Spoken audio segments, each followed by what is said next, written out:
Are you still running that calendar? Are you still doing that You calendar? run that calendar, right? How's the calendar going? You run that calendar? Are you still running that calendar? Still running that calendar? You still doing that calendar thing? Still running your calendar? Oh yeah. Oh yeah.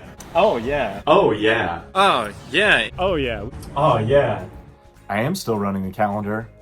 We've done it a whole year. We started with March and Iowa History Month last year, and we've rolled through 365 days of learning more about Iowa. I appreciate those of you that come along for the ride, and if you dare, we can do all 12 months in a row. So here we go. On January 1, 1938, we checked out Hy-Vee history on the date Hyde and Vredenburg first filed for incorporation. And on January 2, 1812, we took a closer look at the legacy of Augustus Caesar Dodge on the day of the influential politician's birth. We cheered along with crowds braving the cold Iowa City on January 3, 1856, when the first passenger train chugged into Iowa's then capital, before we headed west to Des Moines on January 4, 1904, to investigate a fire at the current Iowa State Capitol building. It's a bird, it's a plane, no, it's George Reeves of Superman fame, who took us to his hometown of Woolstock for his January 5, 1914 birth, and we fought the good fight with important advocate for Iowa's women's rights, Eleanor Elizabeth Gordon, on the day of her death, January 6, 1942. With great sadness, we visited the ashes of the infamous St. Elizabeth's fire in Davenport during the early morning of January 7, 1950, before we grappled with the legacy of far-famed Iowa wrestler Farmer Burns on January 8, 1937. We braced for the Super Bowl blizzard of January 9, 1975, and we sputtered along with the Waterloo Gasoline Traction Engine Company, inventor of the gasoline tractor and forerunner to John Deere tractor, on the date the company first organized, January 10, 1893. On January 11, 1887, we wished happy birthday to famed American naturalist and author Aldo Leopold before we braved the elements for the Black Blizzard of 1888 and set the state's record low temperature in Washita in 1912, both on January 12th. We tapped our feet to the beat as we celebrated the birth of founding member of the Iowa Bandmasters and first organizer of the Iowa National Guard Band, George W. Landers, on January 13, 1860, and we took a look at the record-setting career of Iowa Governor Terry Branstad when he first took office on January 14, 1983.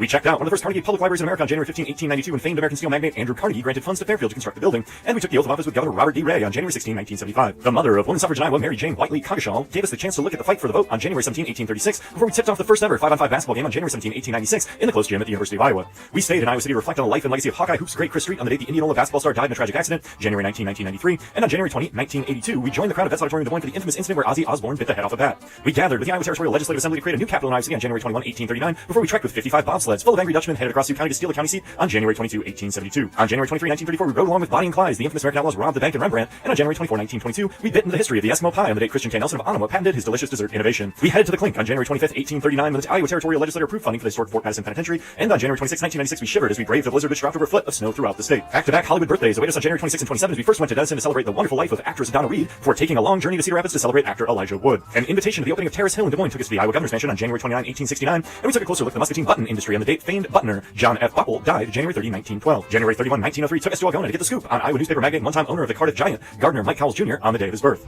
On February 1, 1955, we headed to Des Moines to catch the grand opening of Veterans Memorial Auditorium, and on February 2, 1959, we headed up Interstate 35 to catch Buddy Holly in his final concert at the Surf Ballroom. We bounced with George Nissen on the trampoline of Veterans February 3, 1914 birthday before we arrived in Elkhorn with America's only working Danish windmill on February 4, 1976. The Star of the Cyhawk series on the hardwood took us to Ames on February 5, 1909, and we visited Fort Dodge on February 6, 1858 to celebrate the birthday of far-famed Iowa politician John P. Dolliver. Ashton Kutcher brought us back to the 70s on February 7, 1978 in order to wish the star of that 70s show a happy birthday, before the civil rights career of Edna Mae Griffin brought us back to the one on February 8, 2000 when the Rosa Parks of Iowa passed away. We headed to the stars with Pioneers astronaut extraordinaire Peggy Whitson on her February 9, 1960 birth, and looked back on the life of A.T. Andreas, early chronicler of Iowa, on the February 10, 1890 date of his death. The Great Seal of Iowa State University and the man behind it brought us back to Ames on February 11, 1994, before we awed at the February 12, 1875 meteorite that lit up Iowa skies before landing near Amana. Grant Woods, Iowa's great artist from Anamosa, brought us to the Cedar Valley on his February 13, 1891 birth, and we shipped out from Fort Atkinson on the Turkey River with the last detachment soldiers to leave the fort on February 14, 1848. The Journey of the Latter-day Saints and Brigham Young brought us to Sugar Creek in Lee County on February 15, 1846, before we awed at Ventura's 6-on-6 star Lynn Lorenzen breaking the national basketball scoring record on February 16, 1987. We raised Old Glory with Iowa H.C. MacArthur and the 15th Iowa Infantry over Columbia, South Carolina on February 17, 1865, and we listened to the music of Lamar's born drummer of the Doobie Brothers, Keith Knudsen, on his February 18, 1948 birthday. We climbed the Iowa State Capitol steps with the far-famed automaking Duesenberg brothers and the Mason Hill Climber #1 on February 19, 1906, before we took a look at a student-inspired movement to rename Cyclone Stadium to Jack Trice Stadium on February 20, 1997. Up the mighty Mississippi River we chugged with Steamboat Tycoon Diamond Joe Reynolds on February 21, 1891. We took a look at the Wallace family of Wallace's farmer and pioneer hybrid fame on February 22, 1916. We again raised the American flag with an Iowan, this time Harold Pye Keller of Brooklyn at Mount Suribachi, Iwo Jima, Japan on February 23, 1945, for the Supreme Court reminded us that freedom of speech doesn't end at the schoolhouse gate in the case of Tinker vs. Des Moines on February 24, 1969.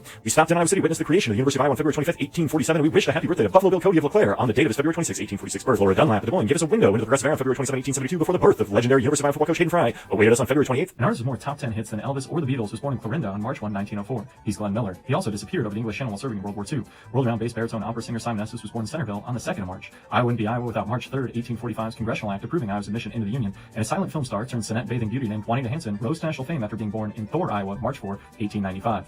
Next up, Stanton, Iowa's Virginia Christine, an actress from the town with the coffee pot water tower, went on to star starring dozens of TV and film roles before becoming the face of one of America's favorite coffee brands during the 1960s. March 6, 1945, George Nissen, a world-renowned gymnast, patented the first modern trampoline. The first woman to race the Indy 500 and Daytona 500, Janet Guthrie, was born in Iowa City on March 7, 1938. On March 8, we can look back and remember Ink Paduta, the Wapakute, Dakota, and the tragic events which took place at Spirit Lake on March 8, 1857. On the 9th, Iowan Dan Gable won the Big 8 championship in 1968, one of many in a 117-1 college career with the Cyclones. Gable went on to embody true greatness, not only as a Cyclone, but also as an Olympian and as the longtime coach of the Hawkeyes. With dismay, we remember the death of Lieutenant Commander Laurel B. Clark, born in Ames on March 10, 1961. Clark perished in the Space Shuttle Columbia tragedy.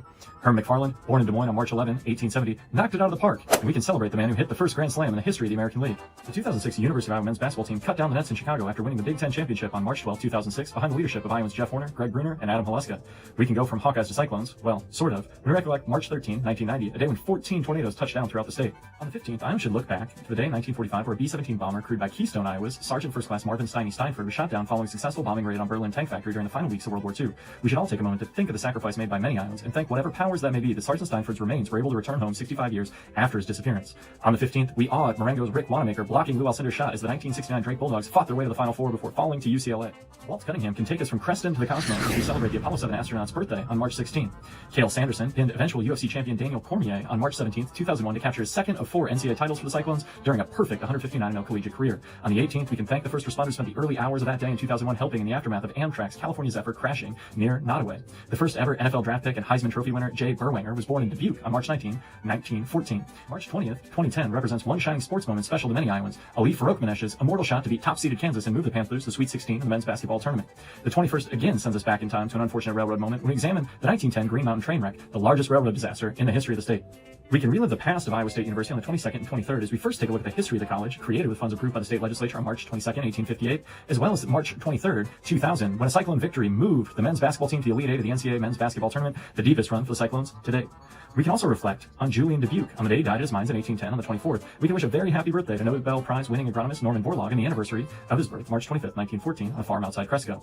The 26th marks the day when the first American woman killed in action during World War I, Marion Crandall of Cedar Rapids, perished while pinned down by German artillery fire in France. The 27th takes us back to 1854 and the first platting of Fort Dodge by William Williams. Somebody told me the 28th gives us the opportunity to explore another famous Iowan on his birthday. That string-plucking kid from Pella, Iowa, USA, who went on to shred the guitar for the Killers, Dave Kooning. On the 29th, we look back at Iowa's only First Lady, Lou Henry Hoover, born in Waterloo on March 29, 1874, wife to eventual President and Iowan Herbert Hoover. The final 2 days of the month allow us to delve into the American Civil War. First, with looking at the National Fast Day proposed by an Iowa congressman, and finally, with a look at Colonel John H. Peters of Delaware County, who led his regiment in a battle near Montebello, Georgia on March 31, 1865. Chugged into Cedar Falls with the Dubuque and Pacific Railway Company on the anniversary of the first train reaching the city in 1861. April 2nd gave us a chance to celebrate the Soldiers and Sailors Monument on the Capitol grounds built to honor the 76,242 Iowans who served in the American Civil War. On the 2nd, in 1889, Harriet Ketchum of Mount Pleasant won a contest to design the iconic structure.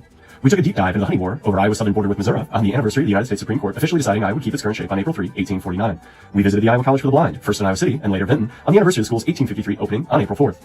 Lewis and Clark guided us on April 5 on the anniversary of an 1804 date where they wrote speeches inviting the Iowa and Yankton to Washington, D.C. as a part of the final preparations for their iconic American journey up the Missouri River. Anamosa's mayor, Robert Dott, allowed us to glance back at the Battle of Shiloh on April 6th, when in 1862, the sergeant in the 14th Regiment of the Iowa Volunteer Infantry found himself, to quote, in the thick of the fray. We explored the suspect circumstances of Decorah winning election as the county seat of Winneshiek County over Monique on April 7, 1851, and on April 8th, we looked back to 1870 when the Iowa legislature gave the final approval for the construction of a permanent state house in Des Moines. A mystery fit for Dick Tracy led us to examine Lyle Lettle on his birthday. The actor from Elma, who starred in the 1940s adaptations of the popular detective series as Pat Patton, was born on April 9, 1904.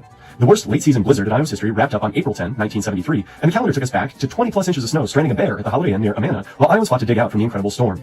The first cigarette tax ever passed in the United States came into effect in Iowa on April 11, 1921, when Governor Nathan Kendall signed the 2-cent per package tax into law. We flew high with Denison Clarence Duncan Chamberlain on the April 12th anniversary of his famous 1927 flight, which set the world non-stop flying record by staying up in the air for 51 hours and 11 minutes. Gary Kroger cracked us up as we celebrated the Iowan turned Saturday Night Live comedian born in Cedar Falls on April 13, 1957. A massive tornado, which stayed on the ground for 80 miles before destroying half of Coon Rapids, caught our attention on April 14, the anniversary of the 1886 day when 19 tornadoes ripped through the state. Also on April 14, we celebrated the Iowa Supreme Court ruling in favor of Alexander Clark's challenge to school segregation in the state. As a result of the 1867 ruling, Iowa became the first state in the United States to rule against segregating education.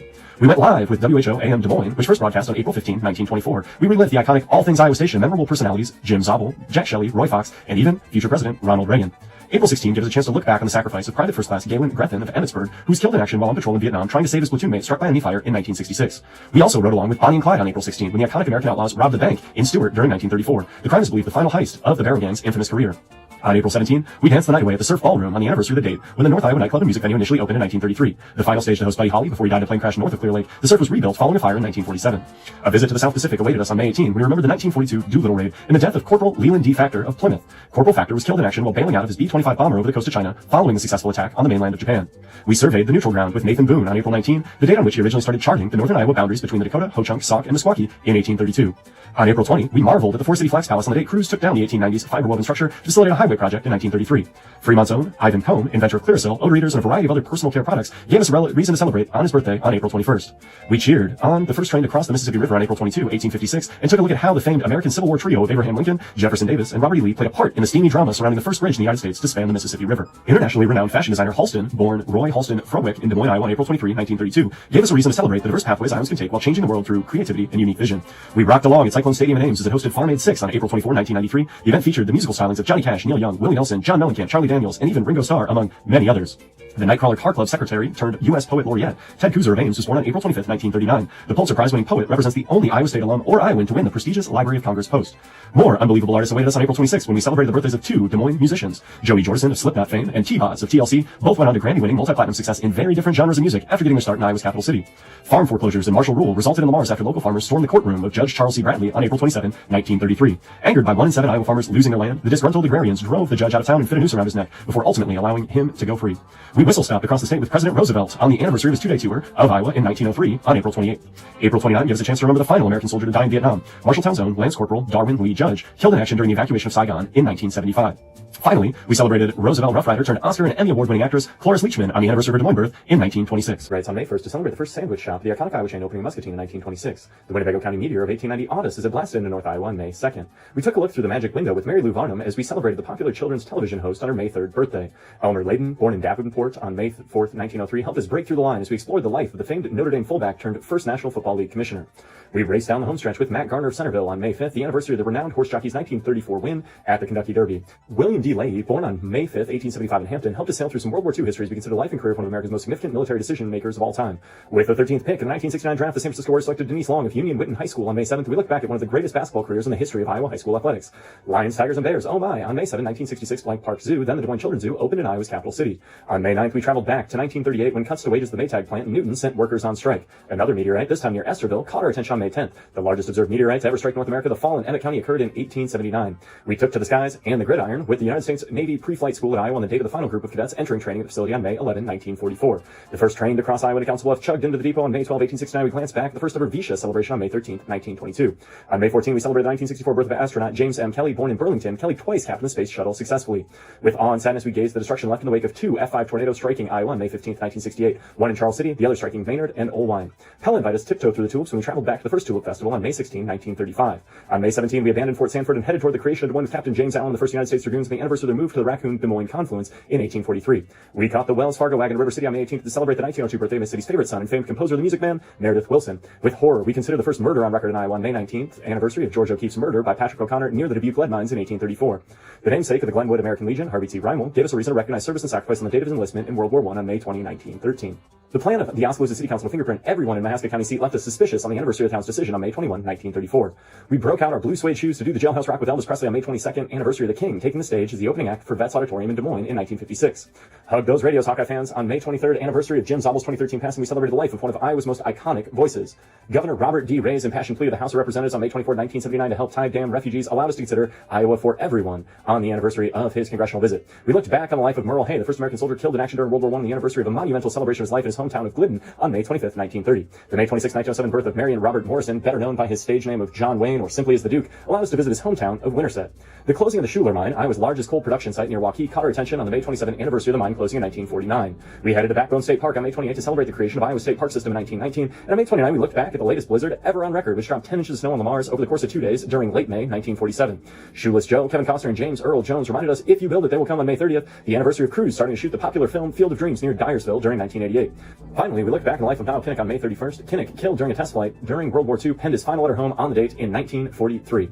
We took off with former Des Moines resident Amelia Earhart on the day of her 1937 attempt to become the first woman to fly around the world. We packed into the theater on June 2 to celebrate the 1995 release of Clint Eastwood and Meryl Streep's Iowa set film The Bridges of Madison County. On June 3, we caught up with the infamous American outlaw Jesse James and the anniversary date he robbed the Achabok Brothers Bank in Corydon in 1871. The selection of a site in Anamosa for a prison held our attention on June 4, and we stayed in eastern Iowa's Scale Bluff on the Fenelon Place elevator on June 5th, the date the iconic Iowa funicular was granted approval from the city of Dubuque. We watched floodwaters rising in a tumble on the date of the first crest of the Des Moines River occurred during 1947 before marching with the far-famed dragoons from Montrose on the day of their famous journey up Iowa's largest internal river in 1835. The lynching of the murderous Barber brothers of Fayette astounded us when we looked back on the crimes and punishment dealt out by Iowans on June 8, 1883. Knock knock, it's Floppy and Dwayne Ellett. We checked in with the stars of the long-running Iowa children's television favorite, The Floppy Show, on the date the June 9 anniversary of the show's debut in 1957. We caught a train to Villisca on June 10th to commemorate the still unsolved axe murders which took place in the southwestern Iowa town during 1912. On June 11, we observed a tense moment near Marshalltown in 1850 when local settlers burned a village of the Meskwaki before hurriedly constructing Fort Robinson out of a fear of reprisal. To Vinton, we went on June 12 to celebrate the graduation of Mary Ingalls, sister to Little House on the Prairie author Mary Ingalls Wilder, from the Iowa School of Blind in 1889. The mile-wide Story County tornado swept us up on June 13th, the anniversary of the massive storm inflicting incredible damage on the community of Jordan between Boone and Ames. We stopped in for an audience-less game between the Iowa Cubs and Nashville Sounds played as floodwaters rose throughout the state on June 14, 2008, and then headed westward to Council Bluffs to wish early American vaudeville and silent film star Harry Langdon a happy birthday on June 15th. We cheered the groundbreaking at Iowa State's Hilton Coliseum when the anniversary event held June 16, 1968, before wishing a very happy birthday on June 17 to Iowa Hawkeye great and Major League Baseball player Jack Dittmer of Elkader. We dove in at Camp Dodge on June 18th, the date which the federal government took over the Des Moines area training ground of the Iowa National Guard to prepare for World War I during 1917. A great comeback story awaited us on June 19 when we celebrated Bettendorf-born Jack Fleck upsetting all-time PGA great Ben Hogan to win the 1955 U.S. Open. We deposited our attention to America's first national bank in Davenport on the day the government granted the institution charter on June 20, and on June 21 we celebrated Jessie Field, the mother of 4-H, on the anniversary of her 1881 birth on Sunnyside Farm near Shenandoah. Stan's iconic coffee pot and cup and saucer water towers heated us up on June 22 when we took special notes of the first professional fire department forming in Cedar Rapids on June 23, 1894. On June 24 we chugged out of St. Louis on a steamer with John Charles Fremont and Carl Geyers. The pair launched a scientific expedition on Lower Des Moines on that date in 1841. The next day we took a look at the story of another pair of early explorers, Marquette and Joliet, on the date their expedition arrived in the area on June 24, 1673. With our selection on June 26, 2003, we look back on the New Jersey Nets selecting and trading Pella native Kyle Korver allegedly for a copy machine in the NBA draft. With great sadness, we look back on June 27, 1995 when Mason City News anchor Jody Husentroot disappeared on her way to work in a still unsolved crime. Another pair of tornadoes, this time in Manson, Algona on June 28, 1979, left us in awe of the incredible destruction Iowa's summer storms can bring. And we wished a happy birthday to Sioux City's Fred Grandy of Love Boat and political fame on June 29. Finally, on June 30, we took off with Ed Yost, founder of the modern hot air balloon, on the date of his rural Butler County birth near the town of Bristow in 1919. Line 1, we took a ride on Lincoln Highway to celebrate the anniversary of Lincoln Highway Association forming in 1913. Over the open prairies went with Kearney and his dragoons from Council Bluffs to Fort Snelling, and the date the group departed on July 2, 1820. The ground shook in Sioux City on July 3, 1858, and on the 4th we took a look at the creation of Iowa out of the Wisconsin Territory. Marshalltown's Anna Arnold Hedgeman inspired us with her social activism on her July 5th birthday before we scrambled across the Des Moines River with the heroine of the High Bridges, Kate Shelley, on July 6th. We headed to Des Moines Katz drugstore to recognize the moment of equality brought about through the actions of Ethel Griffin on July 7, 1947. Iowans and the Mexican-American War caught our attention on July 8, and on the 9th we marveled the incredible impact of Niall Kinnick during his short life. On July 10th we went back to 1993 to watch rushing waters rise. The Des Moines Waterworks went offline during the Great Flood of 1993. We rode along with Pope Wells on July 11, 1881 when the infamous American outlaw held up the Riverton Bank in Fremont County. A move from crime to punishment took us to the Squirrel Cage Jail in Pottawatomie County on July 12th, the date on which the patent for the Rotary-style jail was filed in 1881. A Proclamation Day celebration of the Meskwaki brought us back to July 13, 1857, when the indigenous group formed the settlement through the purchase of lands in Tama County. A short trip to Newton allowed us to take a look at the life of Frederick Lewis Maytag of washing machine fame on his July 14th birthday before we attended the groundbreaking of Carver Hawkeye Arena on July 15, 1980. To the Pacific, we went with Indianola's William Butler Howard on the anniversary of the World War II fighter pilot's death on July 16, 1945. The horrible murders by 12-year-old John Wesley Elkins, his parents, on July 17, 1889 in Clayton County caught our attention before we stormed a World War I machine gun nest with Waterloo East and Iowa Hawkeye great Fred Becker on the anniversary of his death, July 18, 1918. With incredible sadness, we went back to Sioux City to remember the July 19, 1989 crash of United Airlines Flight 232 at Sioux City, as well as the heroic presence of many emergency services workers. July 20 took us to 3rd Fort Des Moines for the 1942 day when the first women officially joined the armed forces by arriving at training for the Women's Army Auxiliary Corps. The first moving train robbery in the American West took us back to July 21, 1873 when Jesse James and the James Younger Gang derailed and robbed the Chicago, Rock Island, and Pacific Express. On July 22nd, we look back on the curious case of Terry Harrington's wrongful murder conviction in 1977 before exploring the origins of the electric razor patented by Thomas Jacob Schick on July 23, 1929. The largest gunfight in the history of Dallas County featuring infamous Depression-era criminals Bonnie and Clyde near Dexter drew our attention on July 24, 1933 before we headed to Davenport to marvel at Wilhelm Schneider's patent of the first modern carousel on July 25, 1871. We attended the July 26, 1974 groundbreaking on the UNI Dome in Cedar Falls before hordes of grasshoppers descended to ravage Iowa's farms on July 27, 1931. The Iowa State Patrol took us for a ride on July 28, 1935, the date on which the Iowa Highway Safety Patrol first took to the highways and byways of the Hawkeye State. We cheered at the sprint car capital of the world on July 29, 1961 when the first Knoxville National sent dirt flying as the engines roared. The booming punts of Waterloo East and Iowa Hawkeye legend Reggie Roby sent us soaring on July 30, date of his birth in 1961 before he wrapped up the month in Wadena at the July 31, 1970 Fayette County Music Festival, known as Iowa's Woodstock. August 1, we stopped in at Father Paul Dauberstein's Grotto of Redemption West Bend on the anniversary of the famed attraction rising to the status of shrine. Floodwaters carried us down the Little Coconut River on the 2nd, when over 6 inches of rain led to significant flooding during 1973. We joined the dog pile with the Norway High School baseball team when the program captured their 20th and final state title on August 3, 1991, before consolidation ended the school's decades of dominance on the diamond. Up and away we went on August 4, 1989, when the first National Balloon Classic had us soaring in Indianola, and nearly 17 inches of rainfall in Decatur County brought us back down to earth on August 5, 1959. We rode along with Paul Tibbets at Des Moines in a B-29 bomber named for his Lytton-born mother, Enola Gay, on the August 6, 1945 mission to drop the first atomic bomb on Japan. The engines roared and the planks clattered as we headed to Valley Junction for a 300-mile board track race, which killed 2 on August 7, 1915. August 8, 1968 took us to the jungles of Vietnam with Des Moines Catholic alumni Kermit C. Peterson on the day, who was fatally injured by a mortar misfire. Back to the cosmos we went with far-famed physicist Dr. James Van Allen, NASA's pioneer scientist and discoverer of the Van Allen radiation belts, on the anniversary of his August 9, 2006 death in Iowa City. Just down the road to West Branch we went on August 10, 1874 to celebrate Iowa's only president, Herbert Hoover, before we joined up with a bunch of boys from Boone County when the 32nd Iowa Infantry Regiment mustered on August 11, 1862. On August 12, 1924 we took a look at aviation pioneer Frank Albrook of Delhi on the anniversary of a fatal plane crash which took his life at the Chanute Field in Illinois. We looked back on the life of one of Iowa's most notable historians, Dr. Dorothy Schweeder, on August 13th, date on which she passed away in 2014.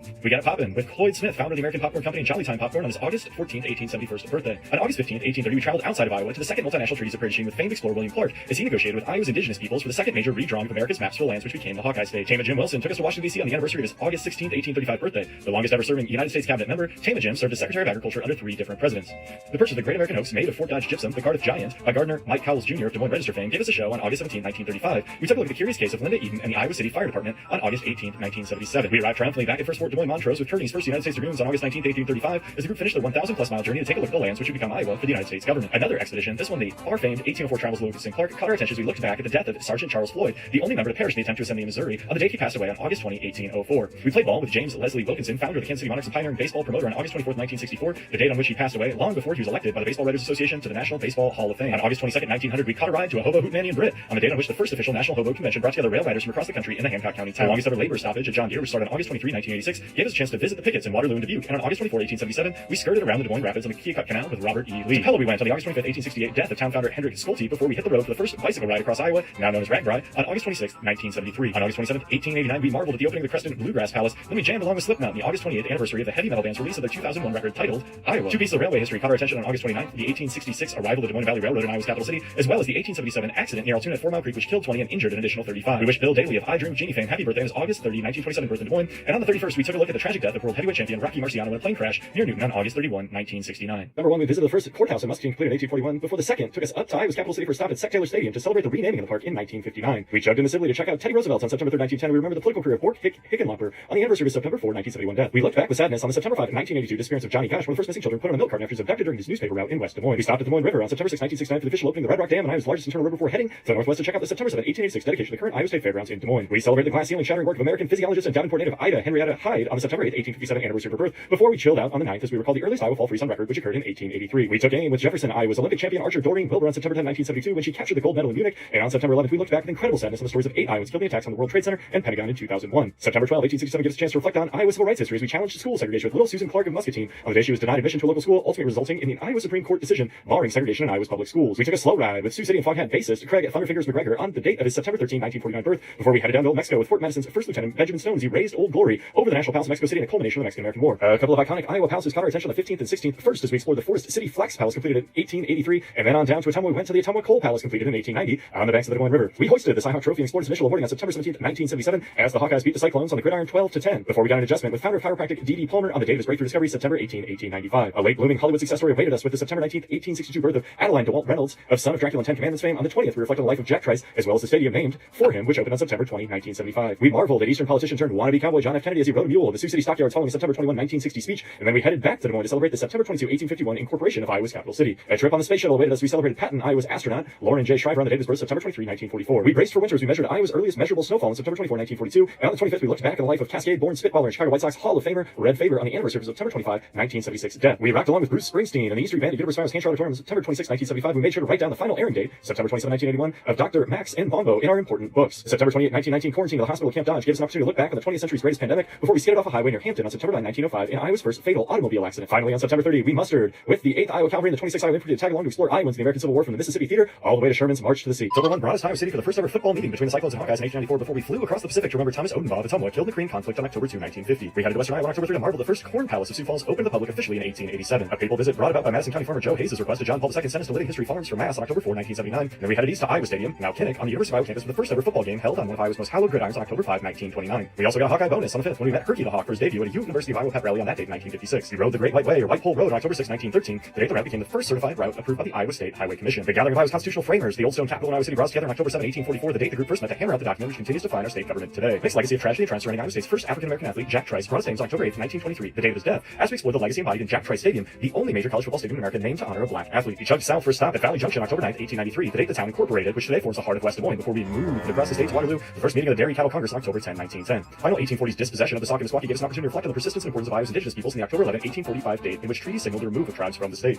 Ames Project, a smaller part of the Manhattan Project to develop the automatic bomber in World War II, brought us to the uranium preparation site on Iowa State's campus, where General Leslie Groves presented the Army Navy E for Excellence Award to the University in Ames for work vital to winning the war. The death of one of two Iowans to ever sit on the United States Supreme Court, Samuel F. Miller of Keokuk, brought us to America's highest court on October 13, 1890, before we met Perry G. Holden, first head of the Agricultural Extension for Iowa State, on the date of his birth, October 14, 1865. Earlier-breaking graduation of America's first class of black Army officers at Fort Des Moines gave us a moment to reflect on the integration of the armed forces on October 15, 1917. Goals of 6 Iowans in John Brown's raid on Harper's Ferry allows a glimpse of intentions prior to the American Civil War on October 16, 1859. Before the birth of glass-ceiling-shattering Iowan Mary Newberry Adams gave us a chance to explore the women's suffrage movement on October 17, 1837. A cow caper on the east side of Des Moines awaited us on October 18, 2007, when the iconic Annie the Cow and her calf Eric got caught up in a crime outside of Anderson Erickson Dairy. We gazed into our computer screens. We explored an October 19, 1973 court case ruling, which cemented the place of Iowa State scientist John Atanesov's invention of the first digital computer. And then we held our breath as Iowa kicker Rob Houtman booted a 29-year field goal to propel the #1 ranked Hawkeyes over #2 Michigan 12-10 on October 20, 1985. Over the top of the charts for the Everly Brothers of Shenandoah on the October 21 anniversary of their smash hit Wake Up Little Susie, reaching #1 in 1957 before the time machine took us back to the American Civil War's Mississippi Theater with former Mayor of Keokuk, American General Samuel Bryan Curtis. Heard a courting doctor say, "Here's Johnny," with the birth of famous late-night host Johnny Carson in Adams County on October 23, 1925, and we savored the start of Wells Blue Bunny Ice Cream in Lamar's on October 24, 1914. An all-timer from Waterloo, Dan Gable, reminded us why Iowa was the wrestling capital of the world on his October 25, 1948 birth, before we looked at the rise of Ansel Briggs from stagecoach driver, the first governor of Iowa, on the day he was elected, October 26, 1846. The Iowa State Fair, held in the appropriately named Fairfield, invited us to join one of Iowa's greatest celebrations on the day the first fair ended, October 27, 1854. In Mother of the Year, Co Quahog, published author and important advocate of women's education and suffrage, Jeanette Stevenson Murray showed us how to shatter glass ceilings on the October 28, 1874 date of her birth, before we rode again to the top of the charts with Roger Williams' Autumn Leaves, which caught us in a fall breeze to take us to #1 on October 29, 1955.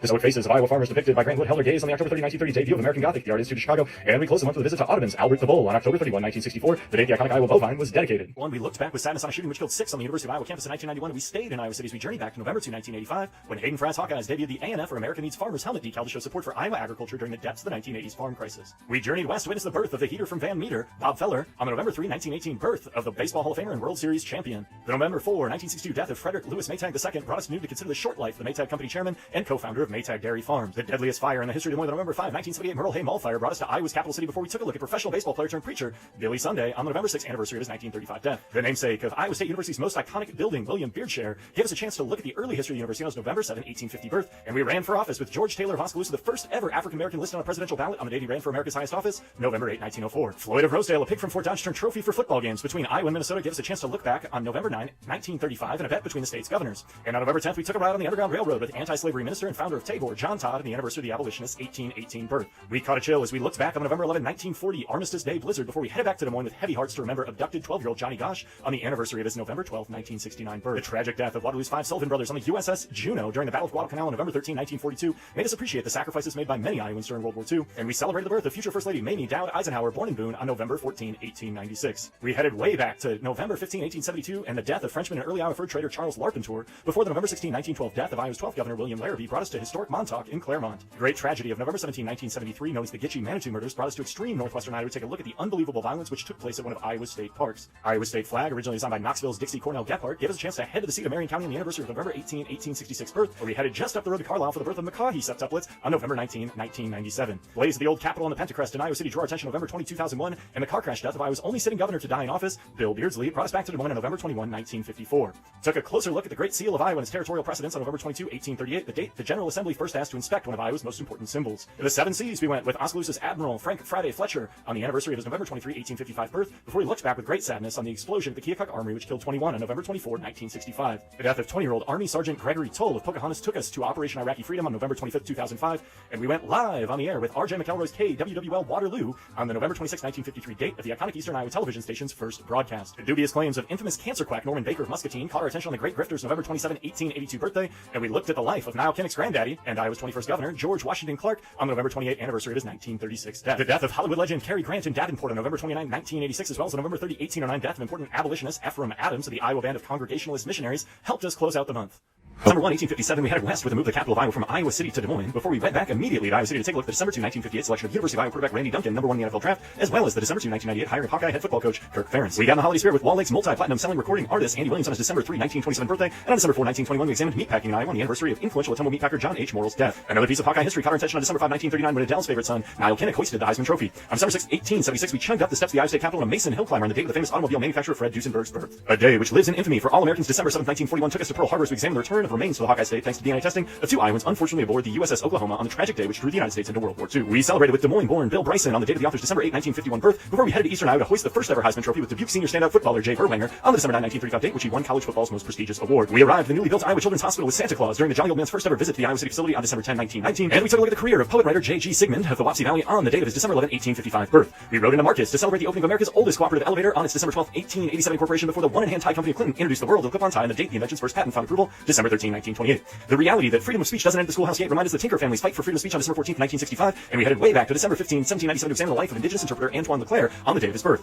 We looked back on the life of Iowa governor and conservation advocate Beryl Franklin Carroll on the day of his December 16, 1939 death before he grappled with Humboldt's heavyweight champion of the world, Frank Gotch, on the day he passed away, December 17, 1917. The Wizard of Spirit Lake, Duke Gilbert, perhaps the greatest trap shooter in history, brought us to the Iowa Great Lakes on the day of his birth, December 18, 1865, before we rode the Rock Island into River City with Mason City's favorite son, Meredith Wilson, for the December 19, 1957 opening of The Music Man on Broadway. The life of Iowa Civil War Governor Samuel J. Kirkwood caught our attention on the date of his December 20, 1813 birth before we headed to Iowa Falls to examine the failure of three banks on December 21, 1932, as the Great Depression raged across America. With incredible sadness, we looked back on the December 22, 1999 fire, which claimed the lives of 3 firefighters and 3 children in Keokuk, before, on December 23, 1963, we took a look at the agreement to create the Des Moines Children's Zoo in Iowa's capital city. The life of popular children's radio host and Iowa State University faculty member Edith Maribel Sunderland took us to Ames for her birth on December 24, 1901, before we explored Cold War espionage with Soviets by George Koval, born in Iowa, December 25, 1913. Life of American Civil War general and one-time mayor of Keokuk Samuel Ryan Curtis brought us to the southeastern Iowa town on the famous military man's death on December 26, 1866, and we met with the Iowa Farm Bureau in Marshalltown at the organization's founding on December 27, 1918. A celebration of statehood awaited us on the anniversary of Iowa becoming the 29th state in the Union on December 28, 1849, before the beauty from Baxter, Claire Dodd, took us to Hollywood on December 29, 1908, date of the actress's birth. December 30, 1894 gave us a reason to celebrate the life of suffragette and pants for women advocate Amelia Jenks Bloomer, and on December 31, 1944, we caught up with the USS Iowa as the destroyer served valiantly in the Pacific Theater during World War II. Ah, well, good luck with that. Thanks for coming along with notes. We've had a blast over the past year exploring Iowa history. People make the journey worth the whole while, and we're going to keep running the calendar, keep rolling through Iowa State parks, and who knows what we'll come up with next to continue to connect Iowans with the past of this place we all call home. Thanks for watching. There's a lot of good history about Iowa a lot of people don't even know about.